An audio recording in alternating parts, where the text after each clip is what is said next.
The media has played a prevalent role in society for hundreds of years. In the old days, newspapers were essentially pamphlets or brochures containing bits of information on recent events. Even the idea of daily news was unfathomable for a while. Soon, however, newspapers were printed more often with a greater amount of information and stories that spread nationally and globally. This huge growth in product was accompanied by the quality of said product. The point of delivering news originally was to bring information to a general audience. The items provided were initially informative, meaning writers gave stories with no intent to sway the reader and deciding with one side or another. I have no strong feelings one way or the other. Over time, this system of news-giving gave way to a more political society, and in this process, information became more biased. News publications became a hot market, and sensationalizing stories was, in a way, the norm. The reader did not care as much about the quality of columns, or perhaps they did not know any different. This style of reporting witnessed a change in the early 1900s when Joseph Pulitzer set the standard for the new wave of journalism, opening a school to teach the next generation how to present news. In the 1960s, however, Walter Cronkite, a highly respected reporter, expressed his opinions against the Vietnam War. For it seems now more certain than ever that the bloody experience of Vietnam is to end in a stalemate. The Washington Post followed a similar path soon after in exposing the Watergate scandal. That I welcome this kind of examination because people have got to know whether or not their president is a crook. Well, I'm not a crook. I've earned everything I've got. Not only did their actions help bring down consecutive presidents, but they also began a new road and bias in the media. The rise of television and the internet took platforms to new levels, allowing for more outlets to cover a ranging amount of topics and viewpoints. Now, people can watch the news channel of their choice or follow preferred pages on social media. People from all walks of life consume and interpret media in several different ways, leading analyzers to judge the impact of the media's bias. One of the biggest discussions media is involved with concerns politics. Of course, the peak time for Americans to pay attention to the political world is when the time comes to elect a new president. Some people believe the media's involvement in covering the election should generally remain more neutral.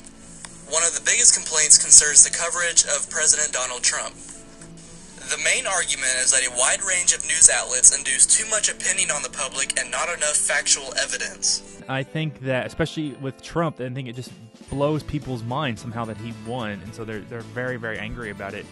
And I just think that there's a lot of situations where people aren't really giving the whole story, and they're kind of tending towards emotional stories. And also, this comes down to the fact that the media now, there's not as much government funding for the media, so it's a capitalistic enterprise. Multiple sources concur the media plays a large role in developing a story, using facts and events as stepping stones and building the narrative up for several news outlets to stand concretely on one side rather than another. The media soon omits other facts that do not support their side, and many people wonder if this storytelling is too opinionated and if the audience misses too many hard facts and neutral analysis. On the contrary, a healthy number of sources would suggest having bias does not necessarily bode trouble. While some feel the media may hinder the audience's knowledge, others think a bias can result in a healthy flow of ideas, albeit this process must be done in the correct format. Some people think the media can carry outlets that lean on different sides of politics as long as the truth remains. However, this system does not work without equal involvement from both sides. Robert McChesney worries with no strong liberal viewpoint, right-wing and mainstream media will be the sole voices heard on a large scale.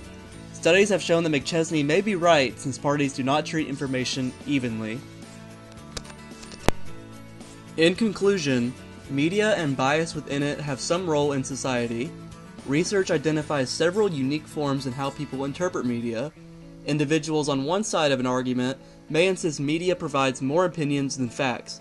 However, some people have arguments suggesting bias is healthy for society and allows truth to be found in the middle, but there must be a balance.